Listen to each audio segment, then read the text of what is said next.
we are diving deep today into what might be one of the most audacious texts we have ever encountered. Oh, absolutely. We've got this incredible set of sources detailing a single unified system of thought that, well, it claims to be the condensed essence of all human wisdom. And that system is laid out in the 800 concepts of the new era of humanity. Right. And this isn't just, a book of philosophy. It's a manual for existence. Yeah.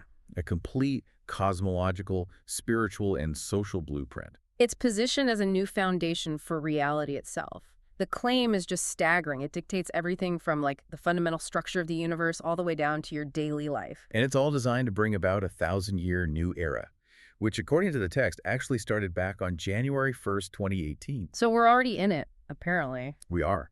So our mission today is really to distill this massive body of work. We need to understand the complete overhaul this system demands of humanity, from global governance to personal morality. And to trace the ultimate path it lays out for every single person. Mm-hmm. The journey to becoming what they call an immortal, or Sion. And maybe the most shocking part right up front, the sheer scale of what you have to reject. Oh, yeah. This system demands the total dismantling of almost every institution we know. Conventional government, national laws, private property, even the family. The basic family unit. Gone. Okay, let's unpack this blueprint for a total societal reset. Mm. All right, if this is the 1,000-year plan, we should probably start with the timeline. It's supposed to run from 2018 to 3017. It is. And it's not some gentle slide into a utopia. No. We are right now in what they call the most challenging phase, the first 30 years. It's designated as the purification and elimination period. That sounds intense. It does, but the text emphasizes it's primarily a purification of the heart and mind. The idea is that any consciousness, any awareness that isn't suited for this new era, well, it has to be cleansed. And if it can't be cleansed? Then it's eliminated, but through sort of natural forces or fate, not by some active purge. So if you feel like the world is chaotic right now, this text would say your heart and mind are basically being stress tested. Exactly. And that's followed by a 10-year adjustment period. Right. And only then does the universal harmony part kick in. To understand why this purification is necessary, we have to look at their cosmology, which is vast. It is. They describe the universe as having 20 parallel worlds and 36 different dimensions or spaces. And our world, Earth, or Rengian, it's not home base. It's described as a transit station. Or, more accurately, a battleground. The text literally says Earth is where gods, demons, Buddhas, and humans are all constantly fighting for resources, for awareness, for influence. Which explains all the suffering. It's just the result of this cosmic war happening all around us. Precisely. And this is where it gets really, really interesting, because they break down the nuts and bolts of existence itself. Right. Concept 98 and 403. They say everything is made of three things. Awareness, which is Yishi, structure, Jiegu, and energy, Ningliang. And holding it all together are 8 universal forces. Not just the 4 we know from physics. Right. We know magnetic, gravitational, strong, and weak. But this system says modern science is completely missing 4 other essential forces. You should probably name them. I should. They are structural force, repulsive force, intent force. Wait, intent force, like your intention. Your intention, Yili. Yeah. And the last one is spiritual force, or Lingli. So you can see this isn't just a spiritual guide, it's trying to redefine physics. It all blends together. And this Right. informs their view of the divine, of God, or Shangdi. That God is not a person or some being sitting on a cloud.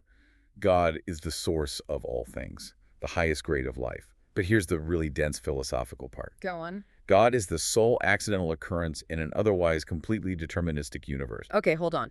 If the universe is deterministic, like a giant program, and God is the only accident, then what's running the program? That would be the Tao. The Tao. The Tao is defined as God's awareness. It is the comprehensive program that controls and dictates everything else. God wrote the code. The Tao is the code. So why does all this matter? Why do you, listening right now, need to know about 36 dimensions and intent force? Because it all comes back to one simple, powerful idea that is the bedrock of the entire system. Which is? Awareness creates reality. The text insists that your consciousness, your yishi, is actively building the world you live in. So if you want to be free, you have to first understand the components, awareness, structure, energy, so you can learn to use your own consciousness. And if you don't? Then you're just trapped. You're following the code, not realizing you have the power to rewrite it. Okay, that's the perfect bridge. If our awareness creates our reality, then our current suffering reality must be coming from a corrupted awareness. Exactly. And that's where the massive societal critique begins. The text calls all of human history a story of suffering caused by unhealthy culture and virus-carrying production and living orders. And it starts its critique with government and law. It rejects everything. Western rule of law, too cold, too rigid. Eastern rule by man, too complex, too messy. So what's the solution? The solution is rule by Tao, Yidao Zigo, Which leads to their ultimate political goal, governing by doing nothing. Wu Wei Irji. doing nothing. The argument is that the more a government intervenes and manages and makes laws, the worse life gets for everyone. The best government is the one that does the least. And from that idea, they reject democracy completely. They do. Democracy is painted as the pursuit of the mediocre. Instead, they want what they call the Superman philosophy. Which is? Radical personal responsibility. The person with the clearest vision, the most refined awareness, who's willing to act, they make the decision. And, crucially, they bear the full consequences if it fails. No voting, just action and responsibility. But wait, how do you stop that Superman from just becoming a tyrant? Doesn't governing by doing nothing rely way too much on just hoping leaders are more morally perfect? Well, the text sort of addresses this by saying there should be a global government, like a strengthened UN, to ensure everyone follows the Tao. But the idea is that a true Superman, an aspiring immortal, wouldn't want selfish power. Because selfishness is the main thing they're trying to get rid of. It's the core toxin. It's a huge leap of faith in human nature, I know. Speaking of leaders, the sources have a very specific rule for them. They have to be single, unmarried. Yes, that's concept 707. The justification is that a single leader is seen as more selfless, more open, less constrained by family ties or, wanting to build wealth for their kids. It's an argument for total impartiality in public service. Right. So we've got a global government, no democracy, almost no laws, and single leaders. What on earth does this mean for the average person's daily life, for their purpose, their relationships? This is where it becomes intensely personal. Because if awareness creates reality, then you, the individual, have to purify your internal world to align with the Tao. And the sole purpose of life, according to this system, is surprisingly simple. It is the pursuit of happiness, joy, freedom, and enjoyment. That's it. Any activity, school, marriage, work that gets in the way of that is, and I'm quoting here, putting the cart before the horse. And you are explicitly told not to live for any ism, not for a state, a party, or even your family. That thinking extends to wealth, too. There are 3 treasures you're supposed to pursue, but the order is non-negotiable. Strict order. First, spiritual wealth. Second, mental wealth. And only then, third, material wealth. Get that order wrong, and you've corrupted the entire process. For day-to-day guidance, the text offers what it calls the 8 heavenly secrets. They're sort of memorable rules to live by. Yeah, very sticky concepts like more giving leads to more receiving. And another one is more ownership brings more worries. That one definitely hits home in our modern world, doesn't it? It really does. And the goal of all this is to purge the soul's toxins so you can build what they call the mind's garden. Which means getting rid of some serious emotional baggage. Concepts 101 to 112 list them out. Jealousy is defined as ugliness. Comparison is called evil. Anger is a slow poison. But the #1 toxin to eliminate is selfishness, which the text calls the ticket to hell. And it's this absolute focus on destroying selfishness that leads directly to the system's most radical, most shocking prescription. The total rejection of marriage and the family unit. I mean, the text calls marriage a scam and a legal contract of self-sale.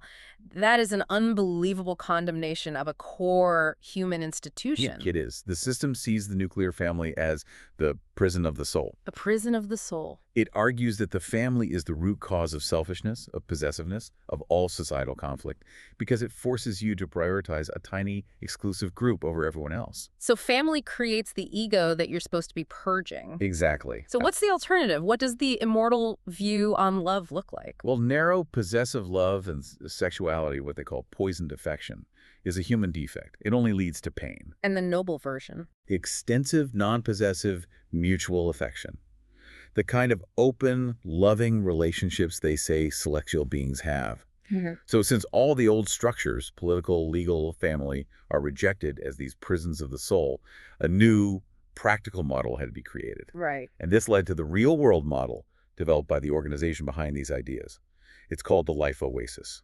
Shen Ming Luzu. And this oasis, which used to be called the Second Paradise, is presented as the mandatory replacement for the family. It's the vehicle for actually living the new era. The foundation of it is something called the no ownership system. We use No ownership of anything. nothing. Complete resource sharing is mandatory. The economic principle is classic utopian socialism. From each according to his ability to each according to his need. And since the family is the root of all selfishness. The social structure completely bans marriage and the traditional family. All relationships are redefined. You're a sibling, a lover, a relative by spirit. And the community takes care of everything. Everything. Housing, food, transport, healthcare, aging, childcare. It's all collective. The goal is to completely remove personal financial anxiety so you can focus on your spiritual and mental wealth. Okay, but how does a place like this run itself? How do you manage it with no rules and no leaders? They practice something called chaos management. Hundun Guanli. Chaos management. That sounds chaotic. It does. But the idea is there are no traditional leaders, no detailed rule books. Everyone is both a master and a servant. You operate by your own judgment and by consensus, based only on the 800 concepts. So this is the Superman philosophy in practice. If you see a problem, you suggest a solution, and then you're responsible for making it happen. Precisely. Whoever proposes the action takes full responsibility for it and its consequences. No need to ask a boss for permission. It requires a profound level of self-consistency. And the entire point of living this way is to help you on your journey to heaven. To the higher realms, yes. The Millennium Realm, the Immortal Islands Archipelago. But to get there, you have to escape two things. What are they? First, you escape the human-made programs, the state, family, religion, the external prisons. Second, you have to escape your own emotional baggage, the inner spiritual toxins. The mind's Egypt. The mind's Egypt. You have to escape both the external prison and the internal one. So what this entire framework really offers is a single, unified path. The concept of Bao Yi, which means holding to the one. A fundamental shift in how you see the world. It's a shift from what they call material consciousness, which is tied to scarcity and ownership, toward the ultimate goal, chaos consciousness. Hundun Siwei. And the final destination, for the person who has cleansed their mind and mastered their awareness, is a state of being self-consistent, Zikia. Right. You become a completed internal system. You don't need anything from the outside. You become your own perfectly integrated universe. The ambition is so total that it even comes from modern science. It does. The system argues that even mathematics and physics are bound by our flawed human perception. They mention things like non-Euclidean geometry and string theory, basically suggesting our science is just too primitive to grasp these higher realms. Which brings us right back to where we started, the core principle. Awareness creates reality. Exactly. And what's so fascinating is how the text specifically says the universe's very essence, that the wave-particle duality we see in quantum physics, is directly tied to the observer's awareness. So how you look at it determines what it is. Exactly. So if the ultimate goal is to become self-consistent, and your awareness dictates your reality, it raises a really important question for you, the listener. Okay. What reality are you subconsciously projecting right now? Through all your existing attachments, your unpurified emotions? And how different is that self-created world from the reality you truly seek?